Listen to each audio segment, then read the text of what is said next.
Class 10 वालों, तुम लोग से एक ऑनेस्ट सवाल पूछता हूँ मैं। तुम रोज पढ़ रहे होगे? भैया मैं रोज नोट्स भी पढ़ रहे होगे? पढ़ रहा हूँ। रिवाइज भी कर रहे होंगे? कर रहा हूँ। अंदर तब भी एक फीलिंग आ रहा है कि क्या मुझे एग्जाम में अच्छे नंबर आएंगे? बताओ क्या लगता है, क्या होगा? अगर ऐसा लग रहा है तो प्रॉब्लम तुम्हारा मेहनत में नहीं है। सही में प्रॉब्लम तुम्हारी मेहनत में नहीं है, तुम्हारे पढ़ने के स्टडी ट्रिक के एक ऐसे झूठ में है जो ना तुम्हें तुम्हारे टीचर्स बताएंगे, ना तुम्हारे माँ बाप बताएंगे, और कोई नहीं बताएगा। तुम्हारा प्रिंस भाई वापस आ गया है तुम लोग की मदद करने के लिए। आज के वीडियो में मैं तुम लोग को ये बताने वाला हूँ कि पढ़ने के बाद भी कैसे नंबर नहीं आते हैं, और एक ऐसा झूठ जो शायद पिछले कितने सालों से सब बच्चे सुन के फॉलो करते आ रहे हैं और तब भी मार्क्स नहीं मिल रहा। चलो चालू करते हैं। मैं भी क्लास 10 में था, तुम लोग भी हो, मैं भी एक टाइम पे था। मैं भी पढ़ता था, रिवाइज करता था, नोट्स पढ़ता था, डायग्राम्स पढ़ता, revise, notes, chapter, diagrams, same routine every single day. सब बोलते थे पढ़ो पढ़ो पढ़ो पढ़ो। टीचर्स बोल रहे हैं, पेरेंट्स बोल रहे हैं, स्कूल वाले बोल रहे हैं, खुद के अंदर से आवाज आ रही है कि पढ़ लो प्रिंस पढ़ लो, आ रहा था। लेकिन किसी ने भी मुझे ये नहीं बताया कि पढ़ते कैसे, और पढ़ के भी कैसे खराब नंबर आ सकते। मुझे खराब नंबर नहीं आए, लेकिन आ सकते थे क्योंकि मैं समय से समझ गया। लेकिन हो सकता है तुम लोग ना समझो, इसलिए मैं यहाँ आया हूँ तुम लोग को वो बताने की वो सबसे बड़ा झूठ कौन सा है। सबसे पहला झूठ, ज्यादा पढ़ना मतलब ज्यादा नंबर। बड़ा झूठ जो एग्जिस्ट करता है वो यही है कि ज्यादा पढ़ने से ज्यादा नंबर आता है। अगर ज्यादा पढ़ने से ज्यादा नंबर आए होते ना तो मुझे लगता है कि हर दूसरा बच्चा का फोटो पोस्टर पे जरूर 90, 95, 100 के लिए। लेकिन ऑब्वियसली नहीं है। क्यों नहीं है बताता हूं। ये एक ऐसा झूठ है जो बहुत डेंजरस है। क्यों? समझो तुमने 5-6 घंटे एक बुक पढ़ लिया, तुमने डायग्राम्स भी देख लिए, सारे लाइंस भी पढ़ लिए, हर एक चीज देख लिया, and you are confident enough कि अब तो फोड़ूंगा, इस चैप्टर से पूछ लो जो पूछना है, सब बताऊंगा। बट दी मोमेंट मैंने तुमसे समझो पूछा, तुमने डायग्राम वायग्राम सब कर लिया, मैंने बोला explain this concept using diagrams and with the help of diagram, होगा क्या? उस मोमेंट के लिए तुम रेडी नहीं होगे। तुम यही नहीं पता कर पाओगे कि मैं लिखना कहां से स्टार्ट करूं, मैं क्या क्या चीजें लिखूं। पढ़ना और एग्जाम रेडी होना दोनों बहुत अलग अलग चीज है, बहुत अलग अलग चीज। अब मैं एक डिफरेंस बताता हूँ दो लोगों में। एक बच्चा वो है, समझ लो खराब बच्चा मैं हूं, तुम बहुत पढ़ने वाले बच्चे हो, टॉपर एकदम।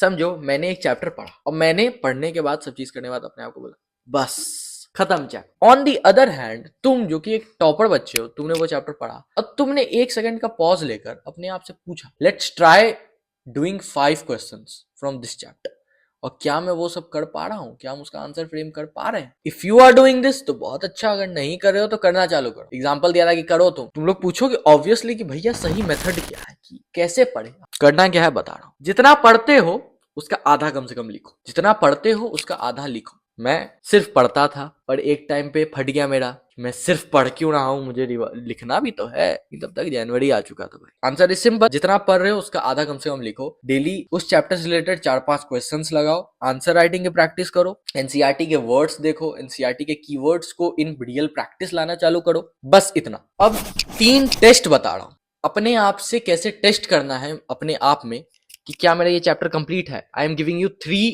टेस्ट जो तुम्हें परफॉर्म करना है। ये एक रिचुअल समझ लो, एक पैटर्न समझ लो जो तुमको फॉलो करना हर चैप्टर खत्म करने के बाद। पहला होगा, चैप्टर तुमने पढ़ा, बुक बंद करके खुद से उस चैप्टर का 5 क्वेश्चन फॉर्म करने का ट्राई करो और उसके आंसर भी लिखने का। तुम बोलोगे मतलब ये कि समझो मैंने कोई चैप्टर पढ़ा और मुझे सब टॉपिक्स पता है, मैं ट्राई करूंगा मैं क्या 5 क्वेश्चंस फ्रेम कर पा रहा हूं उस चैप्टर से, और अगर हाँ कर पा रहा हूं तो क्या मुझे उसका आंसर भी आता है।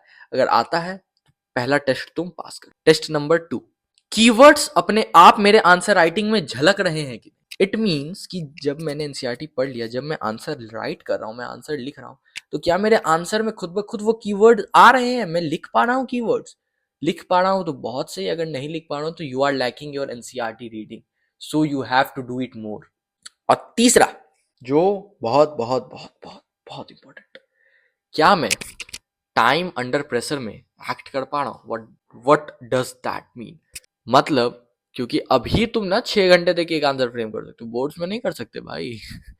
बोर्ड्स में 3 घंटे के अंदर तुम्हें 40 क्वेश्चन से ऊपर लिखने, तो you have to make a habit of able to think in time, able to think under pressure.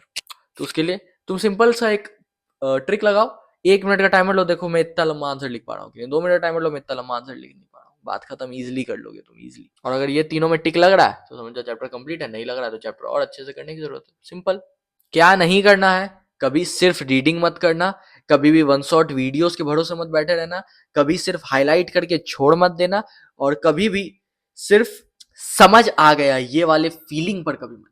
बहुत गया हूं मैं इस फीलिंग पे, छोड़ो, समझ आ गया है, सुबह देखा जाएगा, कल देखा जाएगा। देखो सच बताता हूं, बोर्ड्स कभी टफ नहीं होते। Boards are one of the easiest and one of the most predictable exams that ever exist. You can predict the questions, you can predict the pattern. जो स्टूडेंट प्रैक्टिस करके बैठते हैं ना, उनको ऑटोमेटिकली ये सब आता। तो सिर्फ पढ़ना बंद करो और प्रैक्टिस चालू करो, सिंपल सा लैंग्वेज में बता रहा हूं। अगर तुम क्लास 10 में हो, तुम्हें मेरी वाइब अच्छी लगी, तुम्हें मैं थोड़ा रिलेटेबल लगा, बड़ा भाई हूँ, एक ही साल सीनियर 11th में, तो हो सकता है रिलेट कर पाया तो सब्सक्राइब कर दो भाई, सब्सक्राइब करो, लाइक करो, शेयर करो प्रिंस भाई को। तो लास्ट 2 मंथ बचे हैं, मेहनत करो खूब जम के। मैं भी तुम लोग के साथ मेहनत कर रहा हूँ, वीडियो बना रहा हूँ, तुम लोग भी पढ़ाई में मेहनत करो। मिलते हैं अच्छे से, सब्सक्राइब कर देना, नीचे बटन है। चलो बाय।